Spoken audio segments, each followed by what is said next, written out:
Bonjour et bienvenue dans cette vidéo. Aujourd'hui, on va voir comment on peut utiliser ChatGPT pour en faire un prof particulier qui peut nous apprendre déjà énormément de choses dans énormément de domaines différents. Alors, j'ai pris un exemple, ça va être plus concret. Donc, déjà, je lui ai dit bonjour, parce que je pense qu'il faut commencer à être poli avec les IA, dès qu'on a le temps en tout cas. C'est un bon début. On sait jamais, si elles prennent le contrôle, ça pourrait peut-être nous sauver personnellement. Bref, je dis vague. Donc, je suis un étudiant et je veux apprendre plein de choses, notamment dans des domaines complexes. Donc, je définis un peu à qui il parle.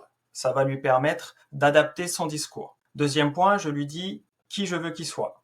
Je lui dis que c'est un professeur rigoureux et pédagogue, parce que je veux un prof particulier rigoureux et pédagogue. Voilà. Jusque-là, c'est simple. Et je lui demande s'il est capable de m'expliquer les notions depuis zéro, enfin s'il est OK. Donc il me dit qu'il est d'accord, qu'il va faire de son mieux pour expliquer les concepts de manière claire et complète depuis le début. Et là, j'attaque directement.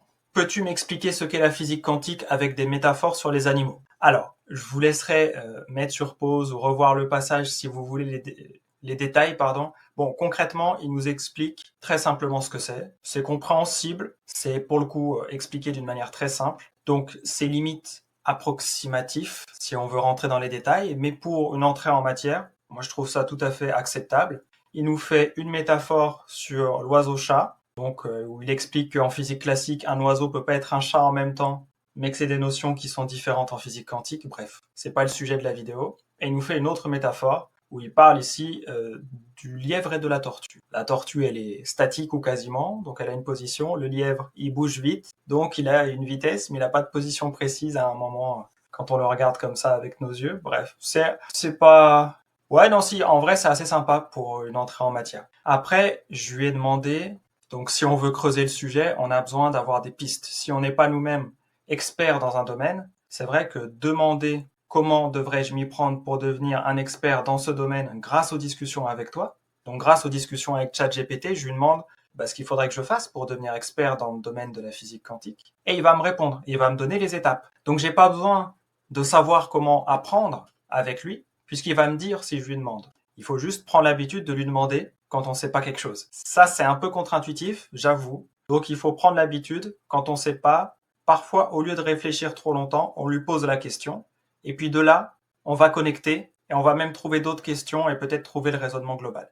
Là, il nous donne 4 étapes. Donc en gros, commencer par comprendre les concepts de base. Et donc là, il nous liste quelques concepts de base. Donc après, je pourrais très bien lui demander qu'est-ce que la superposition en physique quantique? Qu'est-ce que l'effet de dualité onde-corpuscule? Qu'est-ce que la mécanique quantique? La différence entre la mécanique quantique et la physique quantique. Tout ça, en fait, c'est des choses que je pourrais lui demander. Je pourrais même lui demander de faire une liste plus complète pour le point 1, la plus complète possible, des choses comme ça.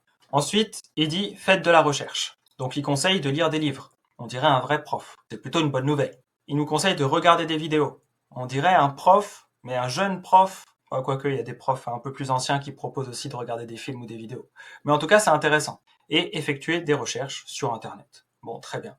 Donc, je lui ai demandé comment faire pour apprendre avec lui, et il me donne même plus que ça. Il me dit comment il peut apprendre certaines choses avec lui, et comment je pourrais aller au-delà de ce que lui il sait en ce moment, ou de ce qu'il pourrait me transmettre à l'écrit. Ensuite, point numéro 3, très important, pratiquer la résolution de problèmes, puisque la physique, c'est un domaine qui est lié aux mathématiques. Donc là, il nous conseille de pratiquer. Donc c'est plutôt cool. Pour la physique quantique, c'est vrai que c'est mieux de pratiquer.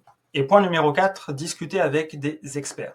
Donc là, on arrive sur un point où une intelligence artificielle, quand on lui demande comment on peut apprendre avec elle, elle nous conseille quand même d'aller parler à des humains, au moins pour, une fois qu'on a fini les bases, pour aller plus loin. Et ça, c'est plutôt cool, je trouve. Dites-moi ce que vous en pensez en commentaire, mais moi, je trouve ça plutôt sympa. Et donc là, je lui ai demandé 2-3 trucs, parce que là, il nous dit qu'il peut donner des exercices pour pratiquer, et donc, je voulais qu'il précise. Donc je lui ai demandé, pour le point 3, donc la pratique, je lui ai demandé s'il était capable de me donner des problèmes à résoudre et de regarder ensuite si ma réponse au problème était la bonne. Parce que sinon, je me retrouve tout seul. Donc c'est pas très avantageux pour apprendre un domaine si personne peut me corriger. Et là, donc sa réponse, je l'ai trouvée très cool. Donc il me dit que oui, il peut certainement donner des problèmes et vérifier si les réponses sont correctes. Maintenant, il précise qu'il est limité et que donc pour les bases, ça devrait le faire, mais pour le reste, faut regarder. Alors ChatGPT, il fait un truc. Alors ensuite, il nous donne un exemple de problème à résoudre si on veut s'entraîner tout de suite. Bon, ChatGPT, il fait plein de choses bien. Par contre, effectivement, ça lui arrive de faire des erreurs. N'hésitez pas à lui demander 2 fois quelque chose, surtout quand vous n'êtes pas sûr. Après, quand vous allez apprendre un domaine de base, enfin depuis la base avec lui, bon, vous n'y connaîtrez pas forcément grand-chose au domaine, mais à force de creuser avec lui, vous devriez vous rendre compte si sur les bases, il vous dit des trucs incohérents. Ça va rentrer en contradiction avec des choses que vous auriez apprises grâce à lui. Et puis, si le lendemain, il vous dit le contraire, ça marche pas. Ça vous permet, quand vous êtes sur des points comme ça, si jamais il y en a, de lui demander lequel est correct et pourquoi. Ou est-ce que les deux sont complémentaires ou des choses comme ça. Faut pas hésiter à lui demander de vérifier ses réponses, à lui demander de vérifier si tel mot est bien employé, des choses comme ça.